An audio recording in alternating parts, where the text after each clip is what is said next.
All right. Zora was all over the field right now.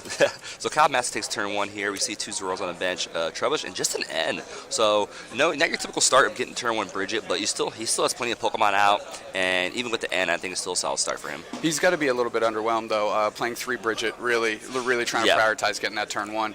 We'll see how he can get his setup going, especially with this very unique take on Zoroark here. So not much out of that hand. I see a DCE, a Psychic, and even looks like the Breakpoint Garbodor that shuts off abilities. But not much else here. So this is a really slow start here for Kyle. Not even attaching, not opening himself up to any crazy retreat, Lele knockouts on a Zora or anything like that. We see, I believe that's a Sudowoodo coming down. DC on the active. Here we go. All right, so we see a lot of different things here. He has a Sycamore, but I'm curious if he's going to hold that because we do see an Evo Soda in his hand. Nope, but he says, hey, you know what? He didn't set up fast enough. Let me get all my stuff going. Yep, exactly right. We see a couple energy in there and an Ultra Ball, which it's going to be interesting to see what he prioritizes here, what he wants to get on his bench. Might fish up another Zora to start trading. Might pull up a Lele to get a support for next turn. It looks like he's going to just probably get another Zorua down with this Ultra Ball here. And seeing he has one GX in hand, he's just kind of decide what's the card he wants to sacrifice right now. He wants to hold the Evo Soda so he can evolve a second Zorua. But actually, he's eyeing to maybe discard it. With the start he has, interesting, very interesting. With the Evo Soda and the Zoroark GX in hand, he could have 2 Zoroarks next turn, but he decides to pass. I'm going to play the waiting game here. I think he valued too much stuff in his hand right now is what his ultimate thought was there. You know, everything in there had an intricate piece to his ultimate goal here, winning the game. And he's like, you know what, I need all these cards. Let me just hold off and end next turn. Yeah, he's got that counter energy. He's kind of playing the DC down, kind of like, hey, take this knockout on this Zorua so I can come up, watch and learn, take a big KO on a Zoro GX and get back ahead in the prize trade there. So interesting. He decided not to evolve to the Garbodor right now. I think he realized, you know what, hey, I need to trade right now and get set up. So it would be counterintuitive for me right now to evolve to this Garbodor that shuts off abilities. Yep, absolutely. So Ultra Ball coming down right now. I want to say he's probably, we have to get his Zork GX out. I'm sure that's what he's eyeing right now to start setting up trades. Absolutely. Absolutely. He's got to get something going here. Even with the threat, like I mentioned, kind of looming with the watch and learn Sudowoodo. Mm-hmm. Maybe he'll just evolve the one on the bench and start trading, and not really jockeying for position quite yet. It's definitely really intimidating spot right now. I think that's why Bokhari decided not to get rid of the counter energy, knowing that, hey, he could just go right, his beating right here to knockout, and I can just retaliate with Sudowoodo right now. So that could be another reason why he decided to not sacrifice any cards in his hand. Exactly right. Sometimes putting your opponent in the position to make the first play and kind of instigate the action allows you to make a more informed decision on your following turn. Exactly. And can kind of swing the game back into your favor. So we do see another Troubles down in first trade. Get rid of Psychic Energy. He only runs 4, so he has to be careful with those here, but he does have puzzle of time. Another Zora down, which is great. And let's go for the right as So we're about to see a very interesting follow-up here because of that counter energy. Zora off the top. He's going to be able to take a big knockout if he wants to. So he needs to have, looks like, half the damage would be, he needs at least 120 damage. So he needs a full bench to one-shot this Zork right now. So he has the ability, it would seem, to maybe Lele Bridget, get that all filled up. And then hopefully, he can't even trade, so he needs a couple things right now. Because Lele Bridget gets him through 3. Oh, you're right. Sorry, Lele Bridget and then Zora in hand. You have sort of 5th one. So. Or even then, he could just, even if he only had the 4, he has Choice Band also. He does have Choice Band, yep. So definitely options here. I think he's just going to run it through, make sure, is it worth me discarding this Evo Soda right now?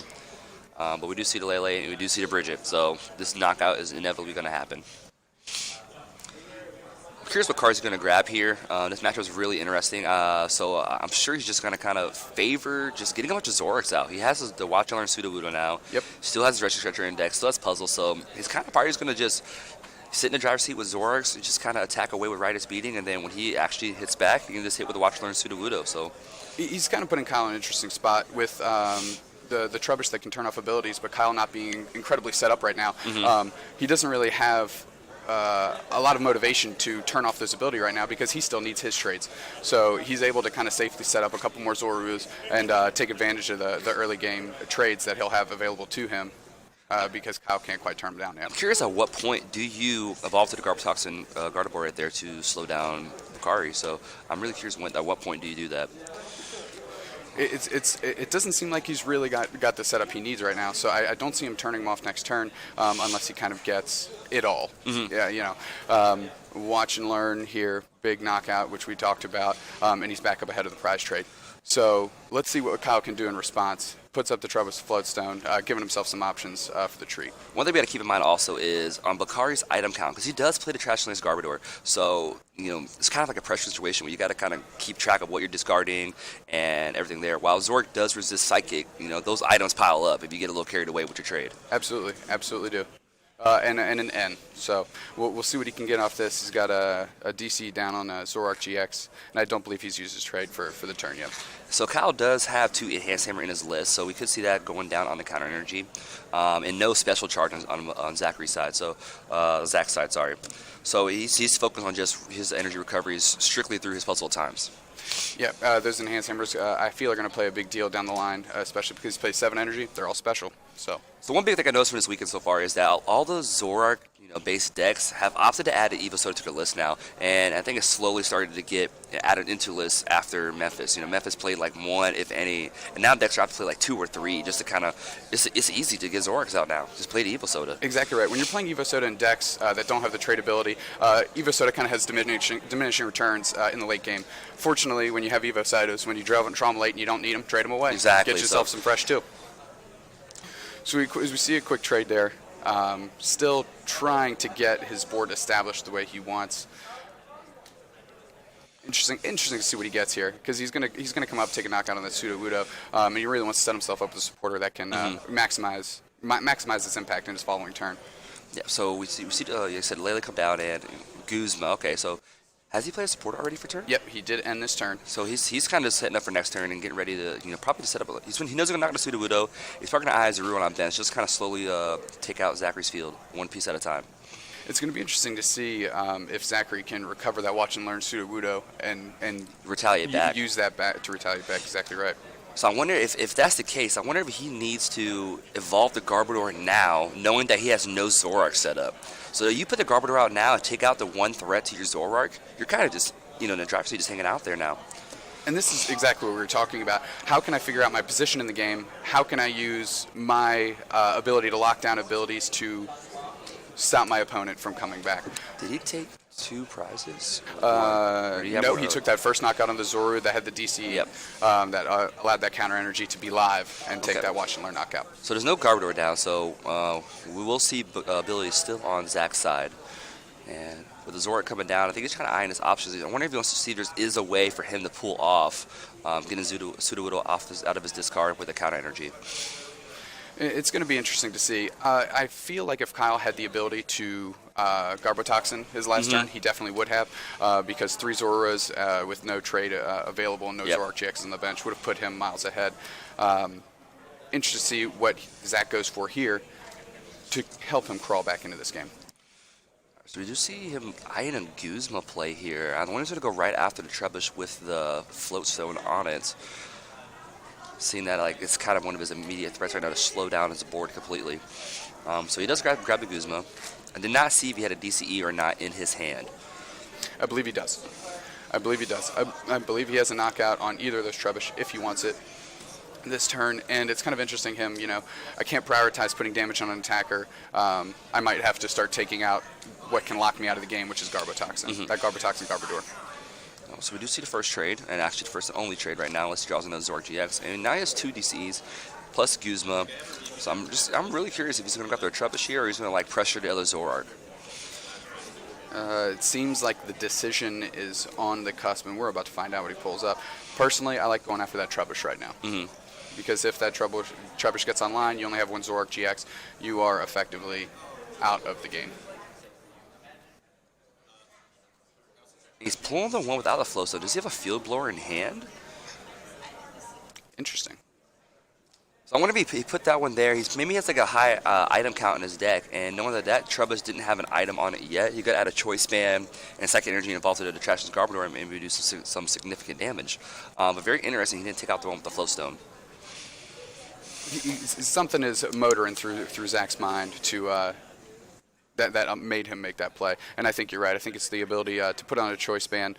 Items might be piling up. Trash Lynch Garbodor. Choice band kind of gives you plus 10 instead of that plus 30 because the resistance there.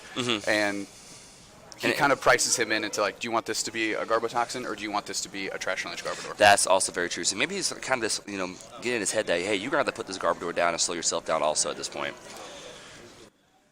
So we see Kyle kind of going through his trades, trying to formulate a game plan here.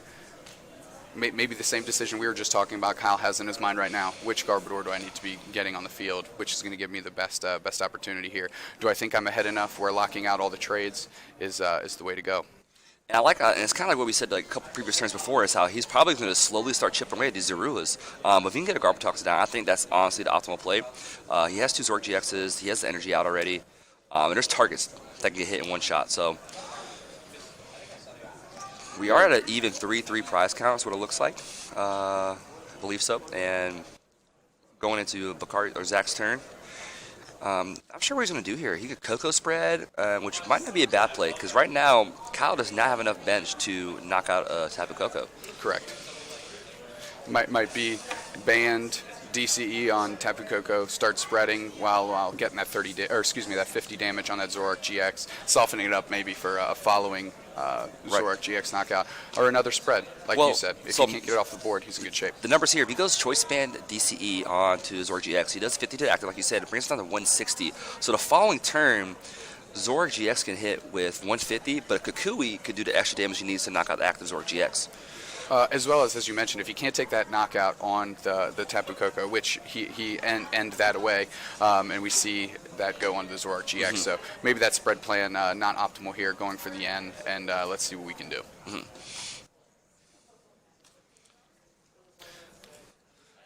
Both players, 3 prizes. Didn't get a good look at what Zach was able to get into his hand here. So one thing I noticed with this actually right now. So right now, if one thing with a Zoroark mirror is you want to always stay in 2-shot range, and if you look at Kyle's side of the field, his damage cap's 80 right now. So unless he finds a choice man or adds another Pokemon to his bench, he was out of the math range of being in a 2-shot war with Zach right now. So if Zach just brings up Zoroark right now, hits him one time, he's already ahead of the game. Unless he, like we said, Kyle adds some different damage modifiers on his side. Yep, exactly right. So I think that's what his reasoning was. Let me just end and go ahead and get the Zoroark out because I'm in a decent board state right now to handle it. So we see that 130 damage go on the Zoroark GX, like you said, mitigating the damage a little bit. It seems we got a discussion between the judges in the stream here. I think it's on the dice being used. Oh, yep. No sweat. We can read them regardless. So I think we're in good shape. A little bit of preference at the table, and that's not that big of a deal. I think we can handle it. Quick trade, Psychic Energy, like you said. I believe that's the second or third one that's gone down. He only plays 4, so he's kind of pricing himself out of that late game Trash Lance if he keeps aggressively getting rid of those Psychic Energy. So one thing I think I like that I can see potentially happening in Kyle's deck is he does play Psychic Energy. So if he wanted to, he could retreat the Zoroark, bring up Tapu Lele, and use Tapu Cure to clean up all the energy off the Zoroarks. So I can see that being like completely helpful in Zoroark mirrors when it comes to those 2-shot wars. You bring the 2 Zoroarks back to the bench and Tapu Lele up, you clean it all off. It's a fresh restart. Absolutely. And what an easy and very powerful GX attack to have access to. Most decks that play Tapu Lele they don't even read that text in the card, my friend, and it's pretty good. It is pretty good, especially with and that's I believe the 3rd Psychic Energy going away. He's not thinking about that play right now currently, so he has other thoughts in mind. But curious, he's going for the Garbodors, another Zorua. What's his play right now? Does he Acerola? There's a lot of different options right now. And Acerola right on cue. I believe, we're just going to see him scoop up that Zoroark, put Zora back down, and get in there with the Zoroark GX, and hopefully put himself on this damage exchange here. So this is one thing I like about the Zoroark mirrors is that when you're attacking Zoroark versus Zoroark, you're pressuring each Zoroark and you force him to Acerola. So the thing you want to do after you get attacked, you want to retreat that Zoroark that got damaged, bring up a new one, or Guzma up the Zorua that's just benched on your opponent's side. So that way you're now taking him down 1 Zoroark GX, less trade, and it puts you a little more ahead in the trade battle there. We see the Evo Soda, Garbotoxin Garbodor coming down. Kyle believes, I'm ahead of this game. I'm taking the first hit on a clean Zoroark GX. I don't want my opponent to have abilities anymore. let's coast. This is a really interesting spot here. And it looks like that Zach does not play any Acerola, actually. So this Zork mirror definitely just got a little more interesting here. So we do see a second Zork go down. And I'm not sure what his thoughts are right now. I think it was a great play on Kyle's side to evolve to that Garbotoxin. And I think it's a good setup right now on both sides. So we see in Zach's list he is playing 3 Field Blower. However, as I mentioned, the more items you use, the more powerful that late game Trash Lance becomes, and forcing your opponent into those situations to make those tough decisions can definitely help you swing a game. We see a very underwhelming puzzle of time. You always want those in pairs, Jeff. You always want those in pairs. Yep. It kind of reassures your opponent, like, oh, you must not have anything right now if you played a singular puzzle of time, or you could be setting up a trade. But right now, without a Field Blower, he is unable to do that. So we see him reorganizing his discard, taking a look at what Pokemon he has available. If you kind of see, he's adjusted his discard to put the items in the back, so he always has an easy way to count. We're going to see that Stretcher. Watch and Learn is back in. That counter energy is going to be live, and we'll see if he can leverage that late game to sweep. It's definitely going to happen now. Well, here's an interesting thing here, too. So since it was like awkward prize trade between the single prize attackers, Zork GX gets knocked down on Zach's side right now, so he goes to 1 prize. Sudo can come up and knock out the active Zork, but then they're both at 1 prize. Counter energy is useless now. You have to be behind in prizes for counter energy to be in effect. We see he's taking a look in his hand. I believe it's a Flowstone DCE. Decides to DC up his Zoroark GX, giving himself, the threat of a follow-up attacker. Retreats to protect his Zoroark GX. Now we're back in the do you have Guzma? Yep. Guzma range. And with all abilities turned off, no trading, no Tapu Lele, might be a little bit harder to find This now. is just a draw game now. Do I draw and get it? No. Do you draw and get it? No. All right, we'll get there eventually. Something we do see in Kyle's list, he does play 3 Field Blowers of his own, which means he can control a little bit when his abilities are on and when they're off. That's a very good point. And there we do see the 1 Enhanced Hammer, and there's a couple other cards there. I think I did see a Field Blower and a Flowstone in his hand, so we could see that play that you were just talking about, to where he could just discard a tool off Garbodor, get his own draw engine back, and then reattach the abilities back. So exactly right. And, getting the Choice Man off the other side of the board seems pretty good right now, too. And he's just going for the 100 damage onto the Zoroark GX here. And with no Acerola, I think it's in a little bit of a rough position now for Zach for sure. And now the DC off the board, no draw engine, hard to get to your puzzles. He's already played the 1. And he drew to Sudowoodo. Watch and Learn right off the top. We'll see if that comes into play. Pass. So he's hoping to hit one of his counter energies now, and I believe 2 are in the discard. I remember him Ultra Balling 1 earlier, and then obviously the 1 that was on Sudowoodo previously. So see a Bridget here. Does he have a Trubbish? Yes, he does. And he does have that 4th Psychic Energy in his hand at this point in time. And there it goes. And bam. So how much you want to bet that's going to be a Trash Lance Garbodor right there? There's a very good odds that is going to happen right now. And we do see the knockout on the Zoroark, going 3-1. We have Guzma, Floatstone, Sudowoodo. Not much you can do with that hand right now, so you're kind of just waiting the inevitable. So we do see the Sudowoodo come down. You have to move that Tapu Koko because it's already full bench on Kyle's side. It could be knocked out by Zoroark with a Riotous Beating. And looks like he has Guzma for game. All right, and we are going to game 2, and this Garbodor deck is incredibly interesting. It is really interesting. I think we undervalued the ability of his own Field Blowers to help him mitigate when abilities are on and when they're off. And as I mentioned, he doesn't really care if you're Field Blowering off to get your abilities back, because you're just stocking up for that late game Trash Lance. So I'm wondering if the long run, if Zach would have Guzman up the Trubbish with the Floatstone instead of the other Trubbish, if that would have made a different game here essentially, because I only seen one other Floatstone that Kyle drew throughout the game after that point. So and that was a very interesting point in the game. I think since Kyle held off the following few turns without actually getting Garbotoxin live, I don't think it would have mattered too much there. I think, like you said, the threat of the Trash Lance Garbodor making him either decide, do I want this to be a Trash Lance Garbodor with a Floatstone on it, or do I want to lock out abilities? And at that point in time, Kyle wasn't very well set up, so it was kind of an easy spot to be in. Price Kyle into making a decision, I'll adjust from there. Unfortunately, it didn't quite pan out for Zach after he took that big Watch and Learn knockout, and we'll see if he can steal himself a game too. One thing we're seeing a lot from this weekend with these decks is there's a lot of decks that kind of control your opponent's pace. Like it punishes your opponent for doing things extra. So he has 2 Troubles on the bench. You're not have to be aware of how many abilities I can use and how many items I'm going to discard. We saw the Weavile deck earlier today. You got to be aware of how many abilities you put on your bench.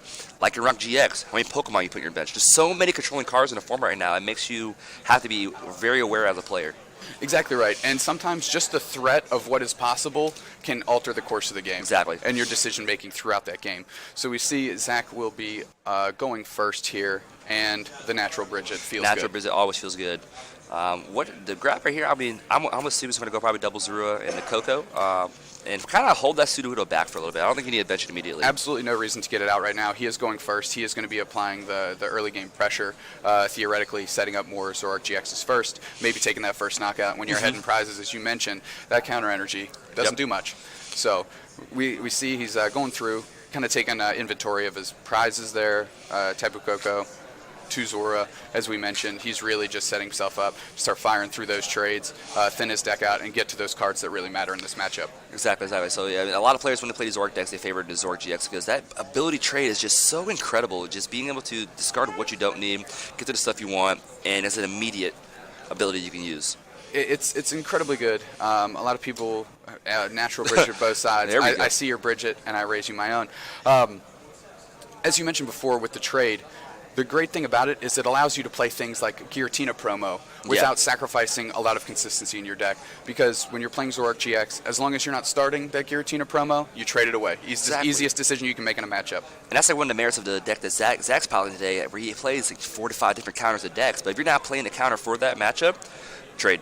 Yep. And it's gone. And it's gone.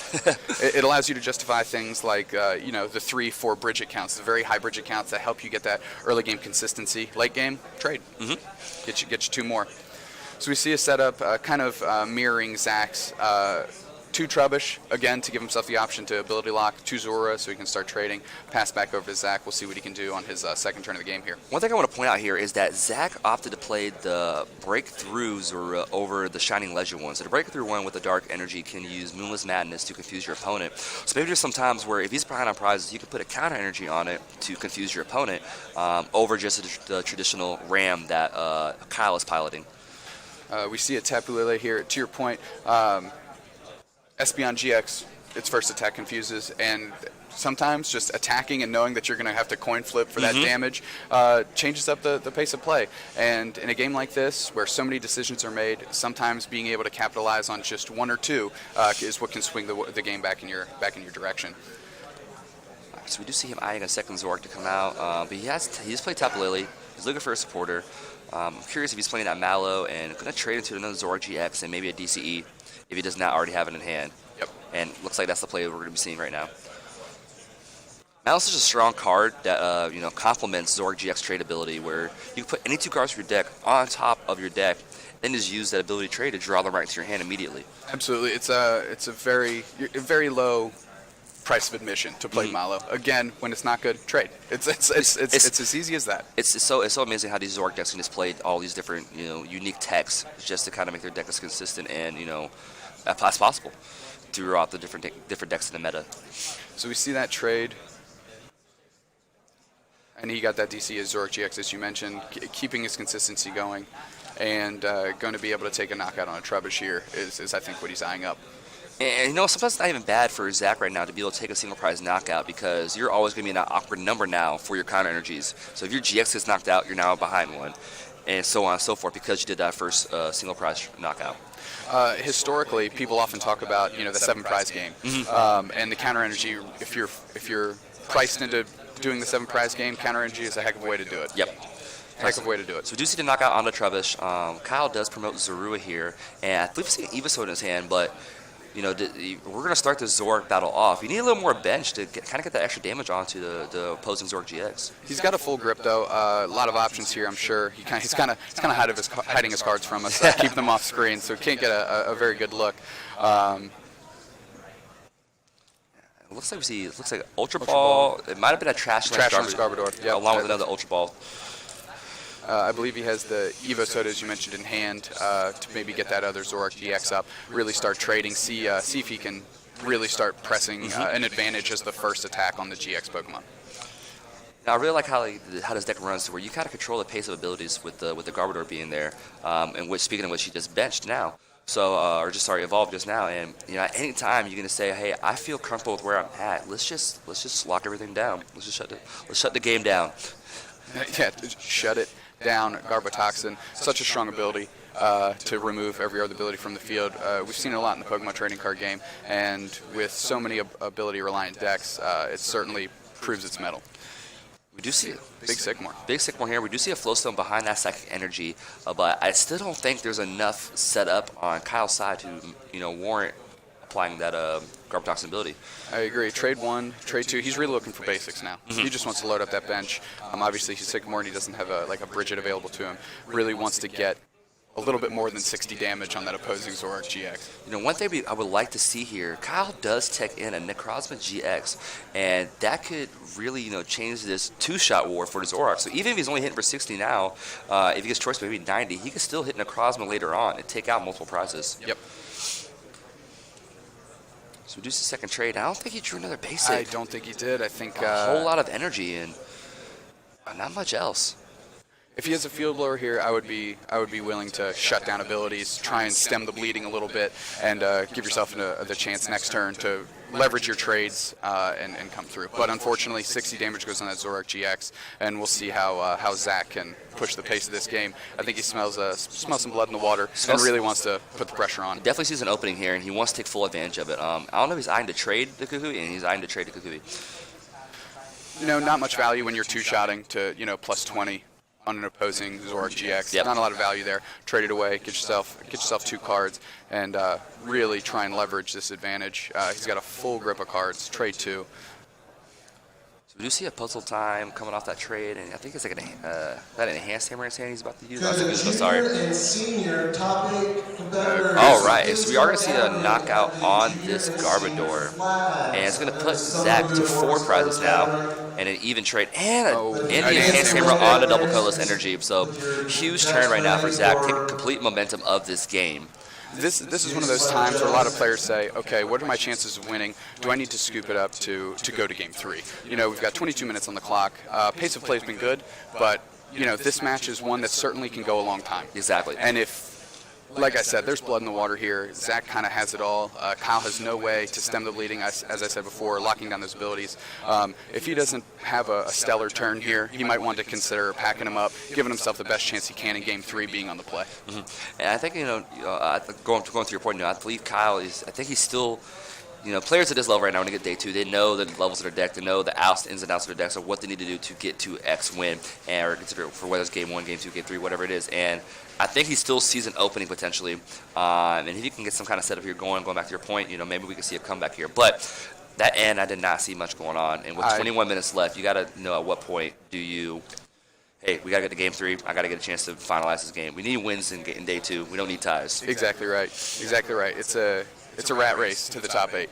Every point matters. Unfortunately, 3 is just a little bit more than 1. And, when you draw, it kind of takes the wind out of your sails. You've won 8 rounds already. Draw is not where you want to be. And we see another 40 damage going, and it's just looking a little bleak for Kyle here.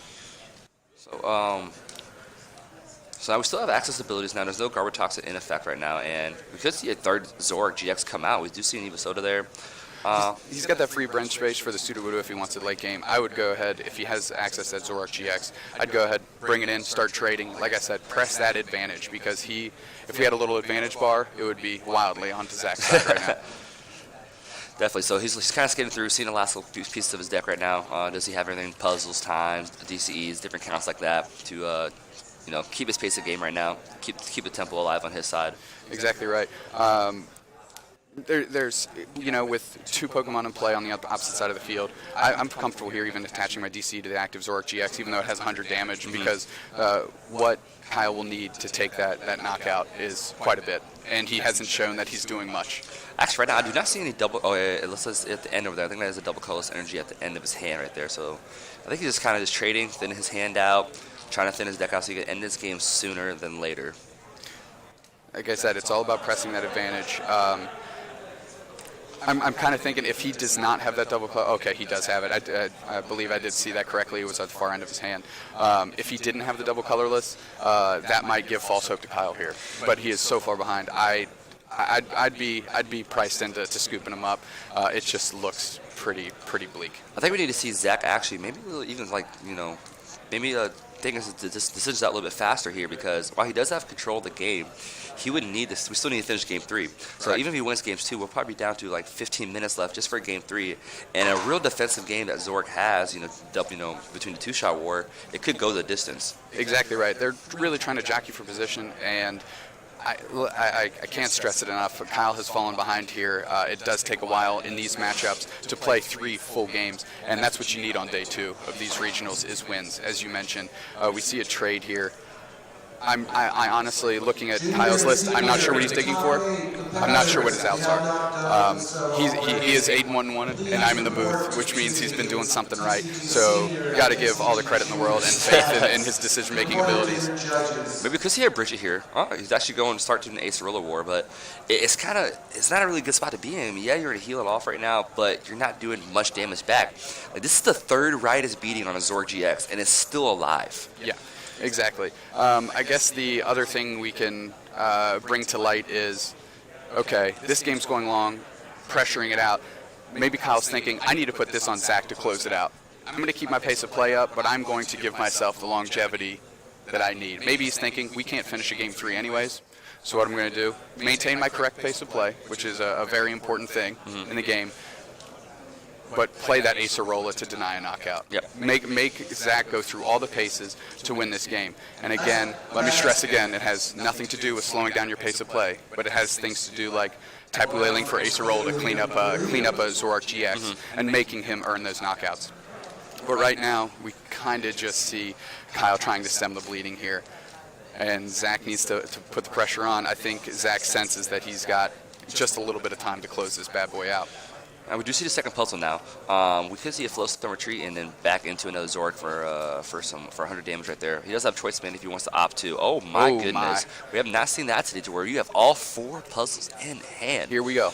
So lots of decision making we're going to see here right now. Can I just grab a 4th of my discard power right now? Thank you. Yeah, let me take the 4 best cards in here and just go on and pop those back in my hand. Talking about adding the pressure, I think 4 puzzles is a great way to start, for sure. So curious what he's going to grab here. You have an Enhanced Hammer right there that he's eyeing right now, and then, like we said before, he does not play Acerola, so probably a Flowstone to get this Zork out the active. While Kyle's also denying prizes on his end with Acerola, Zach can do the same by denying prizes by putting him back to the bench, forcing him to Guzma and not Acerola. Exactly right. We're kind of put in a very weird spot here. Zach is ahead on board. If Zach wins this game, unless we get a dunk in game 3, I don't quite see this one finishing out. So, double puzzle, we'll see what he prioritizes here. Mallow, double colorless, leverage those trades, get 2 more cards that he needs out of his deck. Yeah, this is definitely an interesting spot to be in with, you have the trade right now with a trade combo with Mallow on top of access to another double puzzle if needed. I don't think you use the other set right now. I think you want to kind of see what Kyle has left, what energy he has left in his deck to kind of come back at you. And if he does, you just counter it back with your double puzzle play. Yep. We see him with his Mallow pulling to the front. I believe it was a Max Potion and a Guzma. Wow. Okay. So he's essentially nullifying Kyle's last 3 turns. Wow. In a heartbeat, and then going to be applying some pressure of his own. We're, like I said, Zach's in good shape. We just needs to slam the door shut on this one. He has DCEs, he has access. He has a lot of stuff he can do right now. He's good to go. So he's using the trade to get those 2 cards, and Max there Potion. is the Bang. Max Potion. So Sparking, we're seeing Riotous beating here. It's going to be for 100 damage. Still being a full advantage in this 2-shot war that the Zork decks bring. Which is quite interesting why he decided to trade away his choice man. I didn't get to see everything in his hand, but if you're only doing 100 and he doesn't hit another basic, that's not a knockout there. Well, he still has a Sudowoodo in his hand, so at any point in time he can add that extra damage that he needs right there. Of course. I think he realized, Kyle probably doesn't have Parallel City or any kind of bench space modifiers right there, so he's just like, I got this. And he is playing a Bridget and now he's going to start filling up his bench now. I think it's a little bit too late now to do that, but we'll see what his thoughts are here. Like I said, Kyle's so far behind. I think he's putting Zach through the paces here. Like I said, he's making him earn it because Zach had to double check what the hyper rare was. It's a little bit hard to see those little rainbow rare, hyper rare cards that we get in new sets now. It's pretty difficult to see. Not doing us any favors by playing it halfway off screen, but we understand it. So I guess that isn't out for him now. Is that he can use Black Ray GX to do the 100 damage to each Zoroark GX, but it is not scared of a knockout because Zoroark caps damage out at 150. So definitely attaching that energy there, and the double colors the following turn can set up that attack. We do have to think that is 2 attachments to do that attack, and we do know that Zach has a Guzma in his hand from that last turn Malo. So he searches. I think he's trying to figure out item counts, and maybe he has an out there with Trash and Lance is what he's counting out right now. And is it worth attaching his energy to Necrozma, to a Trubbish? If you have your Psychics left, I would attach to Necrozma here because Garbodor is just a single attachment. Yep, exactly right. And like you said, if his way to crawl back into this game is through the Necrozma, then maybe that's where he wants to put down his attachment. He says, nope, DCE Zoroark GX, I'm going to stick to the plan. Yep, but now he's at least within 2-shot range now with the full bench. So he's at 120 now, applying that pressure to Zach on his side. But Zach has all the outs he wants. He can get the max pushing back if he wants to with the double puzzle. Yep. So we could see, max puzzle. Puzzle, get a max pushing back, Guzma up the Zoroark on bench, and what will Kyle respond to with that? Necrozma is no longer on his bench. Was that? I believe the judge is taking a peek at it, making sure he's got a good inventory of all the abilities on abilities and attacks on Necrozma GX. So we have a trade the counter energy, and he picks up the two counter attackers. Two counter attackers, Mimikyu, and I didn't quite see the other one. It was Shaman. Okay. From the Shining Legends set. And as we mentioned before, easiest decision to trade away. Yep, exactly. It's like, doesn't impact my item count. I don't need these in this matchup. Trade them away. Get him out of here. I don't need to see those again. I think it's safe to say, professional analysis here, he won't be puzzling back for the Mimikyu and Shaman. See, and there goes the max plus play we were talking about here. And he's also he's counting his items right now to see what else is it worth doing his double puzzle right now. Would it put me within a dangerous range of this Garbodor? But I think it's fine to go for the max push and play and Guzma up the Zoroark GX on bench. Yeah, that'll put him down, I believe, to 1 prize, and then. From there, you don't particularly care if they Trash Lance knockout because you're stepping up and taking a KO anyways. Exactly. So it's kind of safe there. Guzma. Still a full grip choice band. Field blower. Oh, he's counting his field blowers now, so just he's just weighing everything right now. And I like Zach's going through each motion right now to make sure he has everything he needs to solidify this game. Yep. Choice ban on the clean Zoroark, maybe not. Put that back in. I don't want to put that down. Taking it into consideration a field blower. That's 2 more items into my discard. Yep. Not opening the door or the window or any part of the house to let Kyle back into this game. What players like to do in that situation when they know they're going to go down to a low prize count, they will attach their extra tools to make themselves a little bit less end proof. And it was what he was kind of deciding there, him being Zach. And then he, like you said, decided, well, you know what, field blower's a card. I'm scared of Trash Lance right now. Let's just hold in the hand and just kind of take it that way. Yeah, I mean. Kyle does get the Trash Lance Garbodor, the Garbotoxin Garbodor. If he can end this turn and shut down abilities and end, that might be a way to crawl back into the game. We see the choice band go down on the Garbotoxin Garbodor. That's always a dangerous thing to do. I mean, I know, yes, he's ending Zach down really low here, but it's just always a dangerous thing to do to put the choice band on the Garbodor because while, yes, Kyle does play 3 field blower, it's always scary to see your Garbodor active from a Guzma with a choice band on it. And you already play limited energy as it is, so. The good news is it's not Lysander.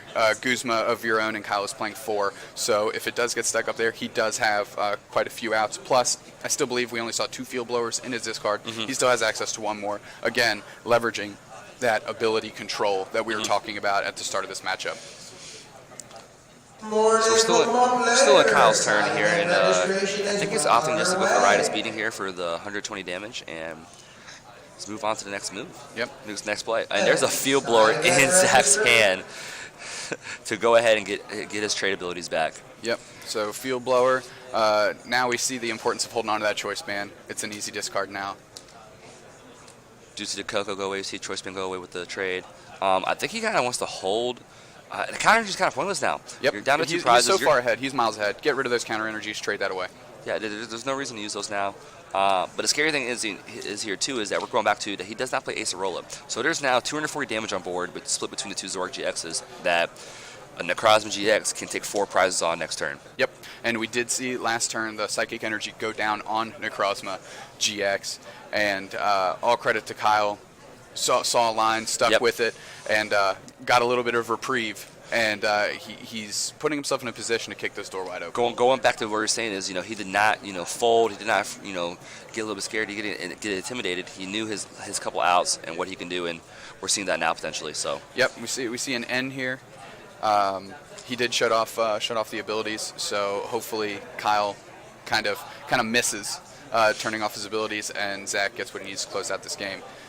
So he already did both his trades. He's down to 2. He drew another Field Blower off the end of 2. A little bit of insurance there. And tough spot to be in. He knows what's going to happen next potentially and with the Black Ray GX. And this could be a really interesting game. But honestly, if you could figure out a way to where you can get a little more damage on the Zorg GX on bench that's like not touched right now, and then Black Ray and take all 6 prizes. That's going to be a highlight reel moment for us for sure.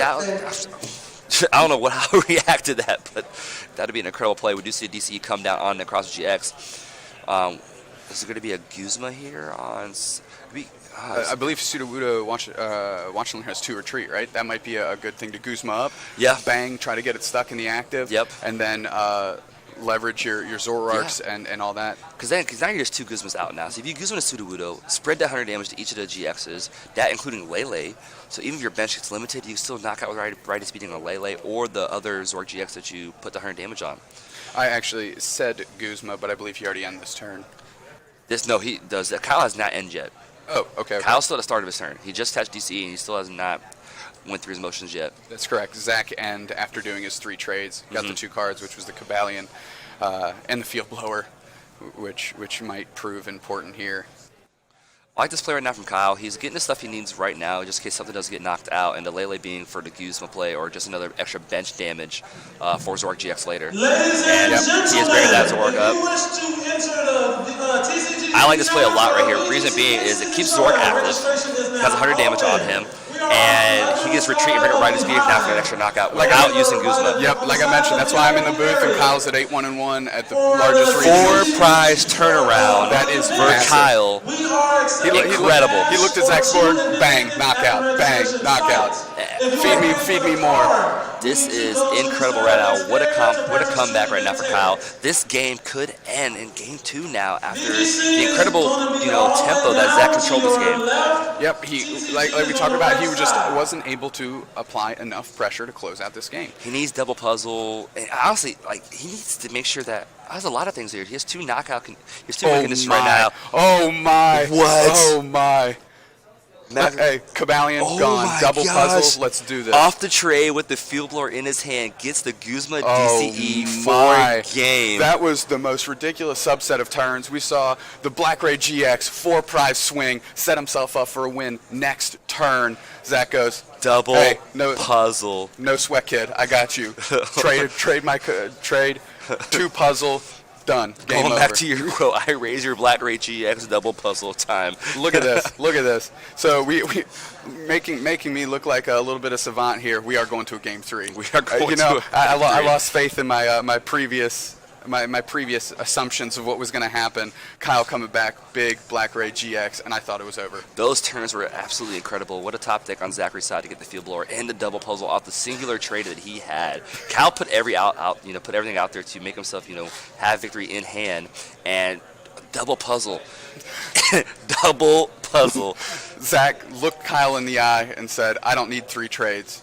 Give me 1. Give me double 1. Puzzle. Boom. Give me 1. Wrap it up. Let's send it to game 3. Shot to the heart. We're going to game 3. That's part of the game, though. 8-1-1, at the largest regionals, you got to catch a couple of those to be able to make top 8. I don't think anybody's ignorant to that fact. Yep. And Zach was able to pull it out at just the right time in that game 2. We are going to a game 3. Like I said, given on how this matchup kind of works out, maybe, just maybe, if somebody gets donked out, we get a result here. But this is going to be a tough grind. This is going to be a really tough grind, especially after just seeing the starters on Zach's side at least. I see a Kobalian and a Sudowoodo going to bench, and just a Lele on Kyle's side. So we may not see this. So this is, kind of the backside of Zach's deck, right? He's anti-meta. He's got those counter energy. He's got all those counter attackers. But this start, definitely not what you want to see. Mm-hmm. Yeah, but we do on Kyle's side though. We do see the turn 1 Bridget. Again, no Lele Bridget already in hand. Feels good. And we're going to probably see the usual combo of 2 Zorua and a Garbodor and a Trubbish here. Sorry. I didn't get to take a good stock of his hand. He's going. He sees Necrozma GX. He knows the time is short, and a big Black Ray GX is his way to close this out. When you're low on time, trying to avoid the draw, you got to pull all the punches. I really like the Necrozma GX right here in this kind of type of deck to go against Zoroark like that, because it's really hard to get to that 180 number for Zoroark GX. He's not super priced in too much by putting that Psychic Energy on the Necrozma as well. He's got his 2 Zoroarks that he will be able to take the kind of quick knockouts on Kobalion and the Sudowoodo. And he goes, Zach, I dare you, set up all the Zoroarks you want, because I've got my Black Ray GX 1 attachment away to come through. We see a Sycamore there. We need a big 7 from Zach if he wants to have an opportunity to play this game. A couple double colorless, Ultra Ball, Lele. Enhanced Hammer. Here's a couple different ideas here. He decides to hold on. So another note about Necrozma GX's attack, for his base I believe is 10, and a 60 more for each Psychic Energy you discard off this Pokemon. So that's another route that Kyle can have to take a knockouts here. I'm not sure it's the optimal play, because that'd be discarding a lot of Psychic Energies, and you're already limited to just your 4. But just another note there that could be another play we could see. As we mentioned, 2 minutes, 56 seconds left on the clock. You got to do what you can to give yourself the opportunity to win this game. So unlike in Top Cut, in Swiss, if you go to a game 3 and the game is not decided, it is a tie regardless of prize counts. The game is not fully finished with all 6 prizes being taken or a deck out or any other kind of win condition there. It is a tie. So we see, again, Kyle kind of putting through the paces, trying to find a route to victory like he did in Game 2. So skillfully navigated, and unfortunately got double puzzled out. So just trying to set up his board here, apply any sort of pressure that he can to Zach. He's got the double colorless. He's not attaching. Sometimes with these kind of decks, you don't want to attach energy just to attach energy. You got to have meaning. People are playing a Enhanced Hammer. People are, is the attack worth it? You got to kind of put all those different variables into consideration when you're making your decisions. Exactly right. That's why I was so safe on turn 1 to play that Psychic Energy. We're not seeing a lot of Crushing Hammers floating around, but they have seen each other play Enhanced Hammer more than once in this game with the ability to puzzle them back. Exactly. So looks like the Iron Bridge on his end now, Zach, and probably going to start his setup going here, but time's crunching down. Is there a way to just get these quick knockouts? I don't see it. I'm finding a hard time seeing the path to victory here. I believe it starts with the Black Ray GX. You just got to pour some damage all over the board, but of course, Zach has to be a willing participant in that. Exactly. He has to get those Zoroark GXs out for even that to open the door. After that, minute 15, really crunched on time, and all I see on Zach's side is a bunch of 1 prizers and a Lele, and on Kyle's side, doesn't really have the damage output quite yet to mow through that board. Yeah, I'm curious if he's actually going to evolve these Zoroark GX or not. But I'm trying to figure out if they're fully aware of how much time is left with their own internal clock, and kind of see what they're going to decide here. We see the attachment there. No rush, just pass. Actually, it's a little bit of a weird thing here. So Zach can set up to put GXs down and make Necrozma come up and do the GX play, but if there's a knockout anywhere in between then to put Kyle ahead on prizes, Sudowoodo can copy that same attack and do the same effect on Kyle's side to put 100 damage on each of its EX and GXs. So this is a really interesting chess game going on right now with time under 20 seconds. This is one of those games that you wish you had that extra 15 minutes. Can we this is cooking up? Can we to play be like soccer and just add a couple extra minutes, please? Like I just want to see this go. The caster timer, which we could just we have a little button in front of us, button and just kick 10 minutes onto the clock. This would be a fun one to watch out. Again, as we were talking before, just the threat of watching their Sudowoodo being on the board is really mitigating how Kyle has to play. So just the GC does work on bench here, and they hear the beep over there. Time's called. It'll be turn 0 on Kyle's side because there was no attack initiated. And I'm aware they're curious if they're just going to just say, do you want to finish this out, or do you want to just go ahead and say, you know what, it's a tie? Not even opening the door for that watching learn Sudowoodo Guzma it up. This is truly just going through the paces now. Yep. They're entertaining us here on stream, keeping it going. Keeping it going. Yep, there he goes. Nice little Mal. You know, I'm going to get the Sudowoodo back, and I'm going to retaliate you. He's going to get a flow stone. I think he has counter energy already in hand. Or flow stone, he's getting a counter energy. And he's going to ride his beating right back at him. Pokemon TCG, sometimes you only get under the lights once. 50 minutes of fame, if you will. Stretch it out. Might as well. You're allowed to take your 3 turns. Stretch it out as the rescue stretcher is played. Nice timing, Kurt. Hey. It's almost as if I drew it up that way, but I didn't. Not that much skill in the booth quite yet, but maybe we'll get there one day. And, yep, just advances the Trubbish right here. This is turn number 2 now on Kyle's side. Again, I don't think there's any magical way to take 6 prizes on Kyle's side or 4 on Zach's side, and we're going to definitely inevitably see a draw here. But they're trying to wait us out. So I think Zach's ready to go take a little pause real quick for the next round, and we'll see what happens here. Like I said, Kyle really relishing being under the lights here, putting together himself a heck of a tournament. Black Ray GX, 4 prizes. I know it didn't really shake his way, but I'd be feeling pretty good after that. Talk about these 2 decks here. They're both actually incredible in their own merit. I think Zorb with counters is so. I guess it's like it's very strong, but not very a known deck because a lot of people didn't want to put the time and effort to kind of make a solid list for it. But as you see the handshake, you do go to the tie. Great games from both players. Incredible game